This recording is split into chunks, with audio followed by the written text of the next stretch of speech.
graphic is a bit messy, so don't worry, I'll explain it all to you. So, these are weather-related causes of death. We can see the graph is from 1900 to 2015. Does anyone have a guess for what this is? Lightning? Lightning is the correct answer. So from 1900 to 1940, the leading cause of death and only cause of death that was recorded was lightning. In 1940, we started paying attention to every other cause of death. We can see 2015, and it is flooding. But bringing it back to more recent times, heat is now our main cause of death. This is because people are just disregarding all of the weather warnings that we're giving. This is due to distrust in forecasts and their previous experiences. People also interpret and act on warnings differently, meaning one person gets the warning and they just completely disregard it, and they might not come back home later that night. Another person gets that same warning and they actually act on it. They're changing their plans, they're bringing enough water, they're gonna go home. And then, that very last one, I wanted to give another example because you're probably thinking, destruction of property, you're right. So we also give out severe thunderstorm warnings, and there's lots of hazards with those. But if somebody's getting that and they're disregarding it, they're not moving their vehicle into the garage or covering their crops, that would be destruction of property from hail damage or wind, or even a tornado. So how did I assess my questions? Surveys.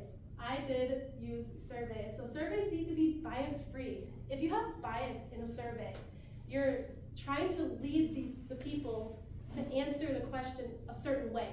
But with qualitative data, you want it to be how people interpret the world, how people are interpreting weather. Now, with my qualitative data, I use thematic analysis. This is a very organized way to assess the data. So you're trying to identify those patterns, and yes, you put them into researcher-generated themes, meaning I was the analysis. I analyzed everything by hand, and I put them into themes. But before you do that, you have to code them. Get familiar with what people are saying. You have to identify the certain connections, the similarities, and the differences between the different ideas or similar ideas. And then those get put into themes, which is just another name for a label. And then for severe weather, we actually have had a few different surveys put out, but the National Oceanic and Atmospheric Administration, otherwise known as NOAA, held a summit in 2011. This was due to the 2011 tornadoes that caused 550 deaths in the United States. The key takeaway from that summit was that we need to have a better collaboration between the National Weather Service and everybody else. Meaning the National Weather Service needs to be better at effectively communicating to the public and their partners. And then that last quote down there, that is one of the main answers on many of these surveys. People have feelings of fear, worry, and they're really uncertain about the future. Where they're going to move their families, where they're going to work, and how they're going to navigate life if they don't trust the forecasters. Now let's hop into what I actually did. So I crafted a draft survey before I sent out the real survey. So I only sent it to 6 people, and I had them take my survey and give me feedback on how to make it better. What was hard for them to understand, what was easy for them to understand. And after I fixed it up, it was all polished, I put that up on Instagram and Facebook. Now, if you were here during my proposal talk, you remember me telling you guys that I was gonna be the only one who was gonna be sending this survey out. But I had snowball sampling happen. And if you don't know what that is, that's okay, I'll tell you what it is. Snowball sampling is when you put out your survey. Other people see that survey, they're reposting it, they're sending it to their friends. Their friends are sending it to their friends. It just keeps getting passed along down the line. So that's kind of creating that snowball effect. I also collected data for only a month. So from December 1st to January 1st, that is the only month that I collected this data for. Now I did this because with that snowballing effect, I didn't want to get a too big of a sample size because that would make my data really, really hard to analyze in the small amount of time that I had. as well as the time constraints. I had to make sure I had enough time to actually analyze it and present it to you guys today. And then just a quick reminder of what thematic analysis is. This is grouping those commonly used ideas and words. You have to get really familiar with what people are saying, having similar ideas and thoughts and differences within those. And then each of those groups get a theme, or again, just a label. But before I show you any of my results, these are all of my questions. I also wanted to show you exactly how I coded and themed some of these out. So we're gonna take question number 5 right here. Have you ever ignored a severe weather alert? So we can see that I have my question over here on the left, my 2 codes and themes, and these right here are actual answers I got from my survey. So this person up on the top says, charge my electronics in case of power outage. So actually, this person did not ignore it. Even though they didn't say that they did or did not ignore it, they took safety precautions, which is still not ignoring the alert that they got. The second person said nothing. So they didn't do anything, so that is ignoring it. They did ignore it. This person said, not care, it's just thunder. That is another thing of just they ignored it completely. And this person did admit to ignoring it and hoping for the best. So that went into, yes, they did ignore a severe weather alert. Now for my actual results, I want to pop up my questions here for you guys again. And for the sake of time, I'm only going to be showing you guys these 4 questions that I have themed out. So let's hop right into question number 4. So I actually had 54 people fill out my survey, which is great. Now, you're probably calling me crazy because if you add these numbers up, it's not 54, it's actually 66. And you're right. That's because people would answer many different sources that they were getting their weather information. The most common I saw was between app and social media. People would say that they're using their phone weather app, whatever comes on their phone, iPhone, Samsung, choose your favorite, as well as social media. A lot of those people were saying they would get their information from Instagram or Facebook, as well as their weather app. Now, news looks really big, and that's because I grouped together news, such as KARE 11, Fox 9, choose your favorite, radio, as well as websites. Now, why did I do that? I did that because when you go onto your search engine, say Google, you type in weather, the first thing you're gonna get is gonna be the National Weather Service. If you do some more scrolling though, you will get a news story, which is news. Now, let's get into the knowledge between watches and warnings. This makes me really happy to see. Minnesotans actually do know the difference between a weather watch and a weather warning. Now, I'd like to point out this NA. When I was doing research on surveys, to keep people engaged in your survey, you always have to have that NA option available. So in all of my questions, that option was available to them. They could use it at any time, for any reason, and they never had to explain themselves. But for these do not know, those people, they just said, I don't know, IDK, any variation of that. So they just completely don't know, and they admitted to it. Now the people that do know, like I mentioned before, they had the same ideas. Now they didn't say exactly the same things, but an example of this was the cupcake analogy. So if you guys were sitting in here about 4 years ago in the 260 class, you might remember them teaching us the cupcake analogy. So that's the cupcake watch versus the cupcake warning. So somebody had used that, meaning the cupcake watch, you have all the ingredients like the sugar, the milk, the frosting, whatever else. And the cupcake warning, being that the cupcake is actually there, it's put together, it's happening. So that person does understand the difference with their analogy. Now, for you non-meteorology majors, I put the severe thunderstorm qualifications over here on the left of the screen. This is participants' understanding of severe criteria, if they know what makes a severe thunderstorm severe. Now, I'm not sure if all 4 of you who named all of them are sitting in here. I have no idea. My survey was 100% anonymous. This is to remain unbiased from the whole analyzing. But I'm proud to say that Minnesotans at least know one thing that makes a thunderstorm severe. And then the most common wrong answers was lightning and rainfall, which I find quite interesting. Now, I wanted to ask them the difference, if they knew the leading weather-related cause of death from 1900 to 2015. I thought maybe they think severe thunderstorms have a lot of rain. Maybe they'll say flooding, because if we recall, flooding was the main weather-related cause of death. Unfortunately, 40 people got it wrong. I also put another answer all the way over there on the left. You can see it says, I searched it up and it said heat, which is wrong. That is our current weather-related cause of death, but I asked from 1900 to 2015. 5 people got it right though, so that's great. But a lot of people were guessing those more severe weathers, so hurricanes, tornadoes. A few people said earthquakes, which kind of made me go, huh? Because it's not really weather, guys. But let's get into my discussions and implications. What I learned from this. I learned we need to have more effective communication between the National Weather Service and everyone else. My next slide, I will have a graphic to show you and explain what I mean about having more effective communication. And also, searching it up is not always reliable. As we saw on the last slide, that person admitted to searching it up and they still got it wrong. There's also a bunch of outdated information as well as misleading information. So kids, listen to your parents and don't believe everything you read on the internet, because it's not always accurate. And then from Rachel, her favorite saying is, human's gonna human, meaning not everybody actually explained themselves on my survey. Some people would just answer yes and no with absolutely no explanation.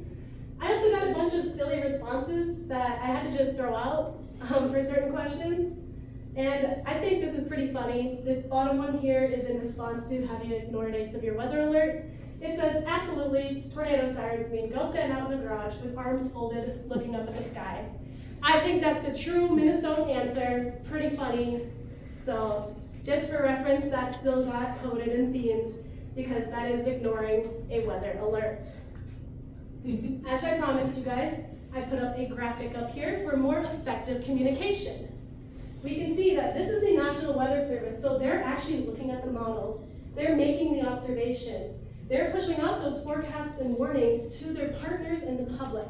So their partners could be people like emergency managers and the public. So this is from that 2011 summit that was in Norman, Oklahoma, and these were the 3 key takeaways. We need to have better informed forecasts, meaning easier to understand forecasts for the public, as well as getting prepared. Like we saw earlier, one of the answers was that somebody had said that they were charging up their devices in case of a power outage. That's getting prepared as well as taking action, because that person is thinking ahead to what could happen if anything were to flip. Doing all of these 3 things can avoid injuries and reduce our loss of life and our property damage. So that's great.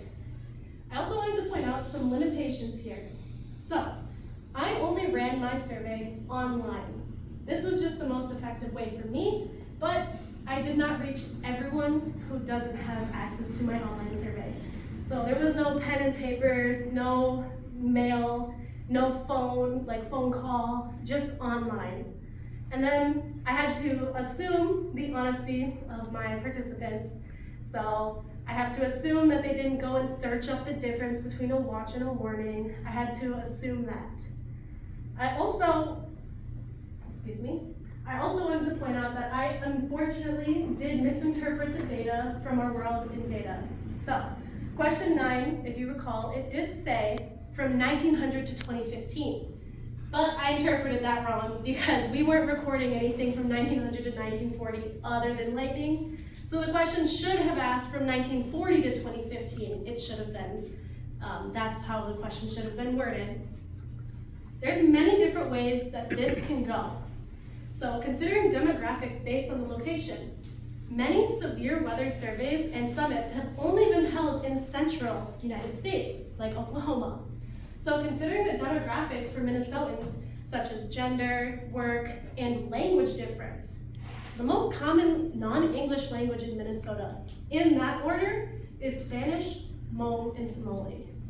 If you guys really think about it, in Minnesota, have you ever seen a weather report done in any of those languages? No. So I think that getting more demographics on that I'd also like to add in more fill in the blanks. These are easy to remember phrases that would help save lives. So, if you know it, I'd like you to shout it out. Turn around, don't Drown. Good job. When thunder roars, Get indoors. good job. You guys would ace my survey. And then I also have a call to action. So, to my future meteorologists in the room, if one of their groups is left out, that's not a complete system. Meaning not everybody is fluent in English. We need to be considering adding multiple languages beyond English.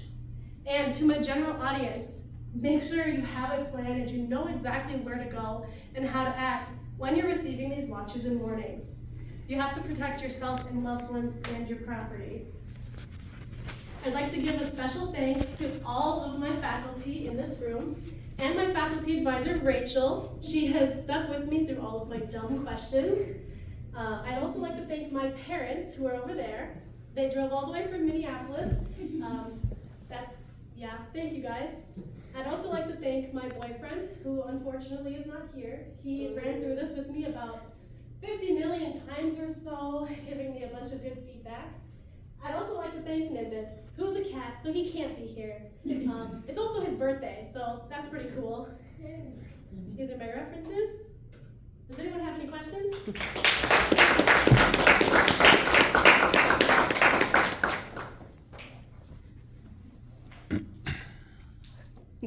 Don't you dare. Yes? Have you ever ignored a weather warning or watch? I have. Okay, at least you're honest. So for the survey you sent out, it was like really brief in the beginning, but it was for only summer-related weather events and only for people from Minnesota. Yes, so. Why, yeah, like what was the reasoning behind those constraints? So for the, sorry, what was the first part of your question? About it being like related to only summer weather Yes. in Minnesota or in general or something? So that comes down to my likes. I love warm season severe weather, so I wanted to tailor it to that, as well as if you have too much in there, you might confuse the participants, being, oh, what makes a thunderstorm severe? What's the difference between a blizzard? They're like, wait, what? Kind of keeping them in the same category, same season. And then constraining it to Minnesota, if I were to push it out to anyone in the United States, that would be a really big sample number, because in theory, I could have put this out on my TikTok, but that would be a bad idea, because that has 19,000 followers, and that is a lot of data to read through. So it's also really interesting to see if Minnesotans understand these differences in like watches and warnings, if they know it makes a thunderstorm severe. So did you get responses from people who answered no and then you just? Yes, I actually did. Okay. So some people with the snowballing effect, my survey reached someone from Arkansas, Michigan, Illinois. So I had, the very first question was, are you from Minnesota? And if not, where are you from? So for that one, it just was a simple chart of yes. If it was no, they typed out where they were from. Yes. You shared this on your social medias a lot, and I'm wondering if you had any way of telling like what demographic of people it was. Like, is it mostly college students that were looking at it, or was it like younger people or older people? Because I feel like that could have also impacted how well people know, especially if at the end you're generalizing to Minnesotans and not just college students of Minnesota. Correct. With keeping it anonymous, I wasn't looking at who was viewing it or the demographics of it. I would just push it out and just not look at it. But with that being said, most of my followers and friends happen to be college students across Minnesota, because it's not just people from St. Cloud. It's a lot, lot of differences. But I didn't particularly look into that, because if I were to do that, knowing me, I would be like antsy, get antsy in my pants, want to look, oh, did that person actually reply to my survey? Am I getting data? Because if I was really on it like that, I would be going nuts, because it's just who I am. Is that a hand over there? It's my finger. Close enough. At the risk of being branded a total nerd and not particularly media savvy, doesn't public radio broadcast weather warnings from Somalia and Do they? I think they do. Like National Public Radio you're No, talking about? Minnesota. NPR. Not usually. They advertise that they do. The NOAA Weather Radio might. Yeah. Television, they don't say. On public TV maybe, I don't know about radio. I have never heard Somali warnings on NPR. So I said, nobody does it, maybe somebody does it, it's just maybe not well known. Yeah, it's still, that's why I have my call to action of future meteorologists. You have to consider everyone. All right. Thank you, thank you.